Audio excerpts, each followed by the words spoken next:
Hello and welcome to Digital Leaders Week. My name is Claire Oatway and I'm the founder of Neon Juno.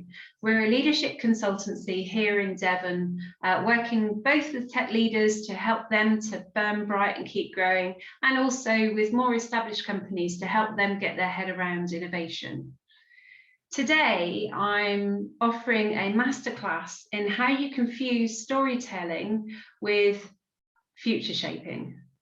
Not confuse them, how you can fuse together storytelling and future shaping. And I'm going to share insights into a slide deck that I've been delivering to business leaders across the Southwest. And boy, has this had an impact on the people that view it. It's been able to shift people in a way that I never have before.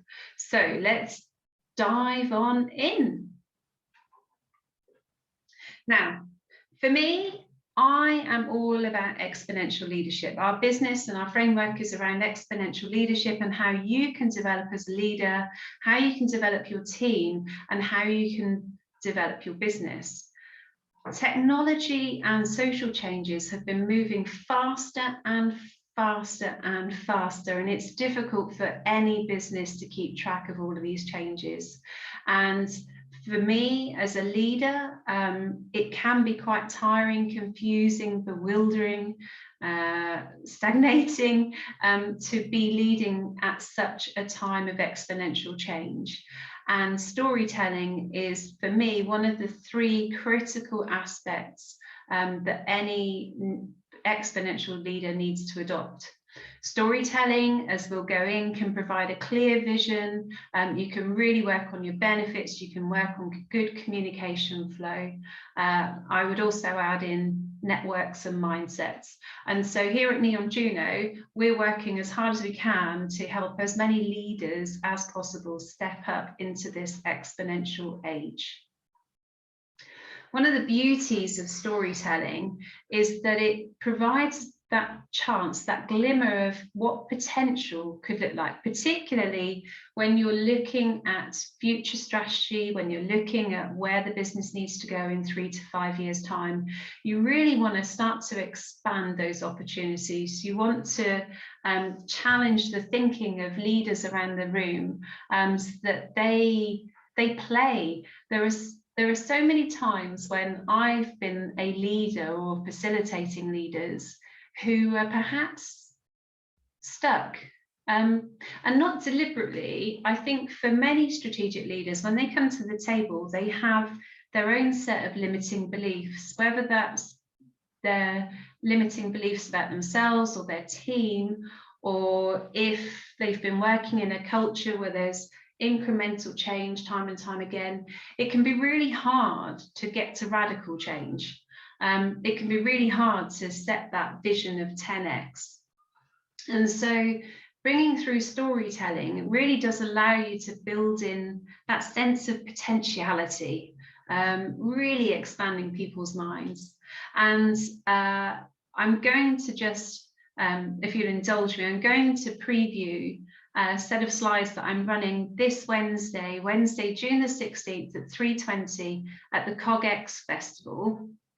Please do DM me if you don't have tickets. There are free passes available, but 3:20 p.m, Wednesday, June the 16th, we're going to be running through the full slide deck so you can get a sense of what we're covering. But the slide deck allows you to see how AI and technology is rising day in, day out. I've developed a scenario around schools, and we'll go into more detail soon, but the slide deck itself enables schools leaders to understand what's going on around them, to be immersed in a scenario, in a story where they're really challenged in terms of their thinking.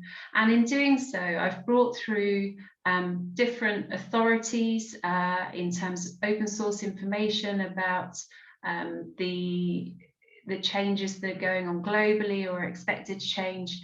And the story is a research informed one. So it pulls through the very latest in terms of ed tech, future of education, but it's a very immersive story. So one of the things I'm doing is presenting that at 3:20 at the COGX Festival. Please do join then. We've been in touch with the organisers of Digital Leaders Week, and so we'll be emailing everybody a link through to that, so you're able to join us straight away, and the opportunity to have the full slide deck sent to you. It is something that I'm offering as a service, but to be honest, I'm keen to see how you can help your organisations to see that future vision. And so I'm very happy for you to use the slides that we've already built out here. So why am I so excited about the use of storytelling? Well, for me, I think that you can trigger emotion through play. Play and joy are two human elements that often get left out of the workplace, but are absolutely critical in helping people to thrive, in helping them to explore safely what they could do, in helping you to bring in fantasy and that 10x and moonshots, and storytelling in particular. It enables you to create a potential scenario, to immerse the audience in that scenario. It provides that safe route because it's an escape route. Kind of, you know, you can see the horror movie or the fantasy play out, but you know that you can step away at any time. And so it triggers emotions like excitement, passion. It triggers those, but in a safe way for the audience member. And so if you can get strategic leaders to see stories, you get their full self turning up in the room, and then moving them through to a workshop, you can really ask lots of other questions and get them going. It's founded in neuroscience as an approach as well, and there's a great new discipline around positive psychology that looks at left brain biases, saboteurs like the judge, hyperachiever, avoider, controller, and the right brain, so the more creative side, the true self, so right brain and mid-frontal cortex. So stories enable you to bring through behaviours that are more right-hand side, around empathy and curiosity and exploration and creativity. And so science creates an environment where the sage behaviours come through really strongly, and the saboteur behaviours, such as the judge or the avoider, are downplayed. That's what makes it so effective as an approach. Of course, you get a chance as well to humanise transformation, and very often we can oversimplify change. We can almost treat it mechanistically, and I think that leaves behind our teams, and it certainly leaves behind clients. And so the use of stories can, you know, create those in-depth connections. It can connect you back through to purpose or the impact that you have. It can reinforce that any digital process is just a tool, and that the goal of the organisation is much bigger than that. So let's dive on in to the scenario. How will we teach our children in the future? There's a lot more behind this, and you can see this. So this is just a small snapshot, but let's dive on in. In 2018, only 1% of teaching jobs were at risk of automation. If we look at the market for schools in terms of academisation and schools working at scale, if we look at the impact of the pandemic and the shift to online teaching, I'd really question whether or not 1% is still true. If we look as well at how ed tech as a market has grown, we can see it's grown by 32 times since 2010. Last year was a record year in terms of investment, with over $16 billion invested in ed tech. Ed tech, like health tech, is being led by providers and being led by the investors in terms of how the market grows, and it will have a huge impact on providers unless they're involved in the debate. I've used I've used in setting this scenario, I've used the mega trends that are really widely published to look at a few alternative situations.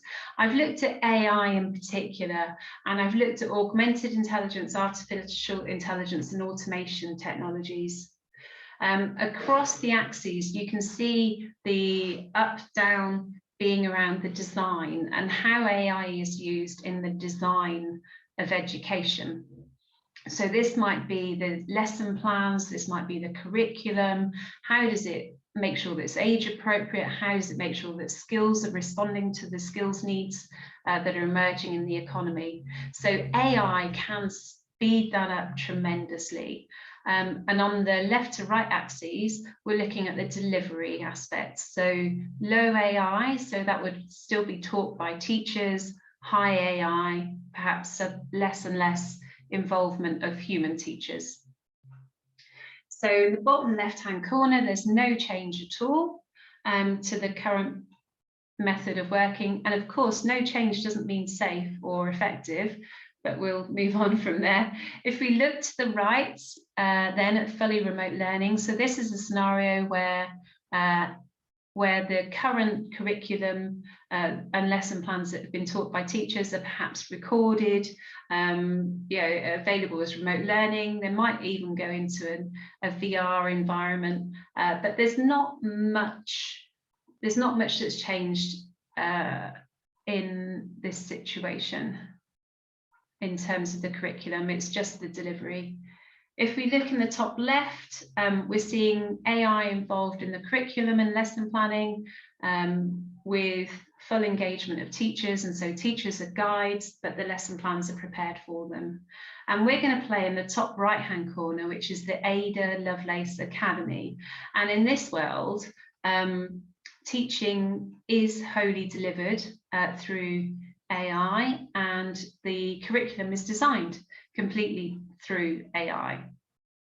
So let's dive in, and let's dive into the story of Sam. Now, before I move on to the next slide, Sam is age 7. He's a typical UK primary school, and he's got plans for the future. He's got ambition and drive. So let's take you through a typical day. So in this world, Sam's own, we really look at personalised and value-added education. And I'm going to take you into Sam's world. So Sam walks to school, he goes up to the gates, his face is scanned for biometric security, and for the registration for today, he doesn't need to put up his hand. He's recognised and he's let in the outer gate. And in the playground, as normal, he sees his friends, they run around playing catch. But the music starts at 10 to 9, and to encourage the children to line up outside the classroom. The doors open at 9 o'clock and they go through into the classroom, and the children are split to work into tables. And those tables are aligned with their learning preferences. And so those children who are perhaps more active learners, who are more kinetic learners, are together on a table so that they're not disrupting those children who prefer to read, reflect, absorb. So we have very different groupings already in the room that start to fit with those individual preferences. The big screen lights up, and Mr. Turing, who's an avatar teacher, welcomes the children to the day, encourages them to say what they'd like to learn today. Now, Sam, he loves people, he loves learning about them, and he loves books, so he really wants to spend time in reading time. So his arm goes straight up for that bid, as the other children's arms do as well. What happens is the teacher takes a vote on the first 3 suggestions. So, kind of the first 3 suggestions that have come through the children take the vote to decide which one they want to work with. And the AI aspect, the avatar, Mr. Turing, then takes that information and plans a curriculum for the day around it. So we're seeing a lot of fun injected here, some global links, some real flexibility. So today's vote is for a volcano.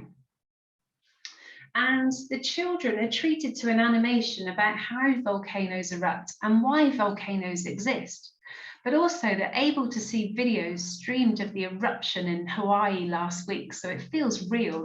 This is a story that kind of opens up their mind, that makes them curious. They understand the science. They can see that it's happening today. But actually it scares the children. So what Mr. Turing does is the AI and the video references can see that the children are starting to get agitated. So Mr. Turing then pulls through a different aspect of volcanoes. It's an ancient Japanese poem about the power of the volcano and the growth that follows an eruption. So he pulls this through to soothe the children. They're then asked whether they have questions that they'd like to send to a peer group in Tokyo. They're really fully connected. The children carry on their day, they have their break, they have their play, but then after the break, they share a class with a group of children in Morocco. So these children are taught at exactly the same time as the UK children, with 2 avatar teachers who generate images to represent English and French words. So these avatar teachers, one's always presenting in English, one's always presenting in French. And you can see how both work side and side. They're pulling through culturally appropriate items so that both classes understand what goes on in each other's worlds. The children then take part in a Lego building race, where each team must put together a tower with a different colour block. Of course, the instructions are in a different language, so rose, rose, bleu, bleu, there, green, green. And the children are in a race to build their tower as fast as they can. This really, again, keeps that sense of fun, and it keeps pulling through science and technology. It keeps bringing through maths, engineering, and arts as well. And then at the end of the day, Sam's dad picks them up from school. The driverless bus is safe enough, but Sam's dad still loves their little chats and he's fascinated to know what goes on behind the scenes. While Sam's dad's waiting for Sam to come out, an email pops through on his phone that gives him high-level feedback about Sam's performance and attention levels that day. It kind of recommended questions that over the dinner table they can reinforce Sam's learning. And of course, there's links to that volcano disruption video. Now, there's a lot more to that story, but hopefully you can see already that the application of AI in this environment encourages children to learn, and it personalizes their experience so that they're excited, so that they're thriving in that environment. It also allows for the curriculum to change, really quite quickly, so that schools are able to adapt to events that are going on across the world right now, but also as industry develops, so the curriculum is catching up much quicker. And so we're able to start to anticipate what skills, what learning children need to prepare them for the workplace, but also to prepare businesses to keep accelerating in the future. I've really only just scratched the surface here. The full presentation is roughly 30-40 minutes and is a lot more immersive, but hopefully you can see and you feel that you've been involved in Sam's story today. As I say, storytelling is one of the most important elements of exponential leadership. For me, future leadership needs to engage everybody in the team. It needs to inspire them. It needs to give them insights that they've never had before, and to really excite and engage them for the future. It is just one of the 3 key elements of innovation, but it is an important one. I'm going to finish now on a quote, and this is an Abraham Lincoln quote, and it says that the only way to predict the future is to shape it. And right now, with the range of information, knowledge, technology skills and networks available, this is such an exciting time. It's such an uncertain time, of course, and each of those takes different skills, but it's a really exciting time. And the more that we can do, the more that we can use stories to try to trigger emotion, to get people excited and involved and feel that they can play in this future, the more will open up opportunities for enterprise. As a business here at Neon Juno, we're going to follow up the presentation today with an email link. That'll take you through to the full presentation that's happening on Wednesday, the 16th at CogX. You're all very welcome to join me there. As I say, kind of this was just a tiny snapshot into Sam's world. The full presentation immerses you much more, but I really wanted to treat this as a masterclass to encourage you to use storytelling in your strategic toolkit. We'll follow up again with the opportunity to share the slides and also some of the resilience questions that go behind it. So how can you prepare your businesses to look out for the future through stories, but also how can you encourage greater communication on the ground so that people are able to feedback if they're seeing changes happening, if processes aren't working, for example. I'd love to see you at the CogX presentation, so please do come along if you get the chance, and stay in touch. Here's my LinkedIn details. So I'm find me at linkedin.com/in/Claire Oatway. So let's keep on having the debate, having the discussion. You'll find a range of resources around and available about exponential leadership and what you can do to develop your own leadership style, but also encourage your teams to develop and grow in this really exciting future. So thank you very much for your time today. I hope you really enjoy the rest of the lineup this week in Digital Leaders Week. It's such an amazing event, some great curated speakers. So it's a privilege to be on the virtual stage here. Monday through to Wednesday this week, we're going to be over on CogX. Look out for our Instagram and Twitter feeds. We'll be profiling that as we go. But whatever you do, stay in touch, stay smiling, stay creative, stay exponential. Bye-bye.